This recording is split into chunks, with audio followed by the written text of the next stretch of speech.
Fix.you.org. My father died in 1995. For years, I thought he might still be alive. It's not that strange. A lot of young children struggle to understand the confusing concept of death. How can someone be here, one day, and gone the next? Maybe the finality of it all struck me the most. I convinced myself that Dad only went away for a while. The priest who spoke at the service filled my head with a misguided idea. He seemed like a nice guy. He shook my hand hard and held Mom while she cried. At the end of the wake, he talked to the guests about my father's life. He mentioned Dad's time in the military, how much he loved his family, and how much he loved basketball. Then he ended with one final line. Someday, we will all be reunited with Timothy. Amen. I thought about that part a lot.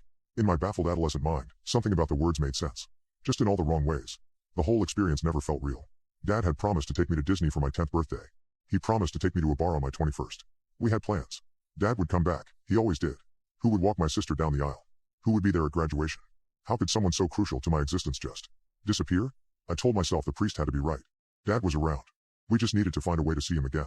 In the weeks that followed, phone calls and visits from extended family and friends started to flicker out. My mom went back to work. My brother and sister went back to college. Our family routines became abandoned. Holidays turned into a hassle chore, at best, and we never really went on vacation again. Most days it was just me at home, alone with a basketball hoop and a brick wall. I read about death a lot on the internet. Some people said there were ways to see the dead. Some people said they were always with us. But nobody had much information on how to bring them back. I checked everywhere. Most websites talked about the dangers of reanimation and the reasons why it's a bad idea. I ignored them and kept looking. Eventually, months after the funeral, I found the answer to my questions. The website called itself Fix.you.org. And I can still remember the neon lettering and corny graphics on my crappy computer monitor. The site had 2 tabs: Incantations and Contact Us.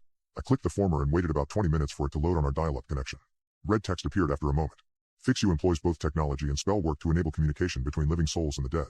All information is to be used with extreme caution. Please view the next page to see if you qualify for disclosure. I clicked past the warning without even hesitating. The following page showed a form requesting my name, age, and address. I entered it all and selected next. A green check mark appeared. I guess I met the requirements. Fix.you requires a specific object to be cursed. This object should have a specific connection to both the individual conducting the spell and the individual who has passed away. Please locate it before continuing. I grabbed my basketball and scrolled down the page. Dad taught me the infamous family hook shot just 2 months prior. Repeat the following words 6 times aloud.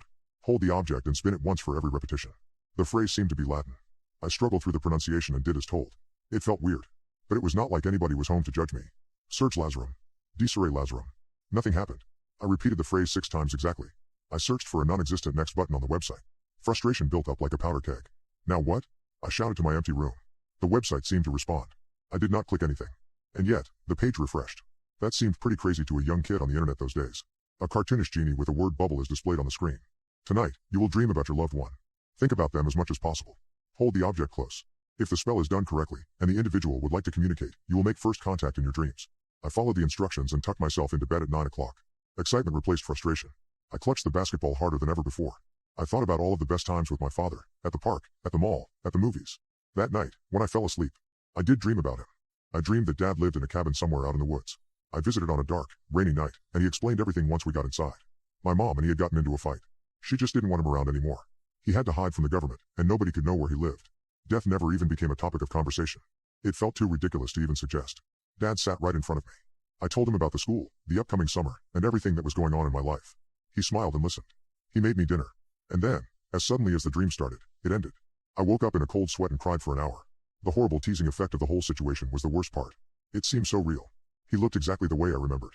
I wondered whether the website made me dream about him. Doubt left my mind as the memories welled up in my head. We just needed a little more time. I rushed back to the old computer in my bedroom immediately after breakfast. I loaded up Fix.you.org and waited for the dial-up modem to connect. When it did, I nearly fell off my chair. You have completed level 1 of contact. At 2 o'clock Tuesday morning, wait outside the address given. Bring your cursed object. At that time, a chariot will arrive, and you will be able to make contact with your loved one in the living plane. I bit my lip through the whole weekend. In retrospect, I should have told my mother. But the story seemed too unbelievable. I knew she would take away the computer the second she heard it, and that could not happen. I could not live wondering whether there was a way to see my father again. The alarm woke me up at 1:45 on Tuesday morning. That gave me enough time to change out of my PJs and slip outside through the back door. It was cold that night. Bits of white snow slipped down from the sky in what must have record time. A blizzard canceled school for the next day. That only added to my excitement. I could not wait to tell Dad. Maybe he could stay over for the day. I shivered in my father's boots while waiting on the front porch. I hoped they still fit. I thought he might need them, wherever he was going. So many questions flooded my mind. I made sure to remember all of them. We would not be dreaming this time. Who knew when we could talk again? I heard the squeal of shaky brakes and snow crumpled under tires at exactly 2 a.m. The street sat about 20 feet in front of our house. A flash of blue stuck out between hollowed trees and white waves of sleet. The van slowed down as it approached our house. And then it stopped. I looked around. I stared for a minute or two. Nobody seemed to move. Something about the situation started to feel sketchy. Could the dream have been a coincidence? A door to the van popped open. The quietness of the snowstorm seemed to add to the eeriness. A white light somewhere inside illuminated an empty and quiet cabin. I wondered whether Dad sat in the back or the front. Was he driving? Where should I sit? I walked toward the car. The hill in front of my house was perfect for sledding and not much else.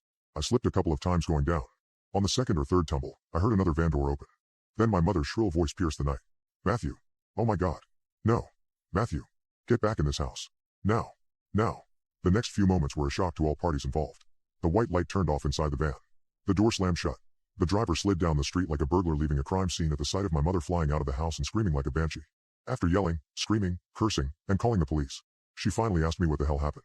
I told her about Fix You. I told her about my dreams, and my plan to meet Dad and talk to him one last time. She looked terrified. You see, there was a story on the local news that night. Several children in the area had recently been abducted. The newscasters said they did not have much information available as of yet. The police had not even narrowed down a list of suspects. The only lead cops had at the time still gives me the feeling of ice water running down my spine. The individual lured young victims online.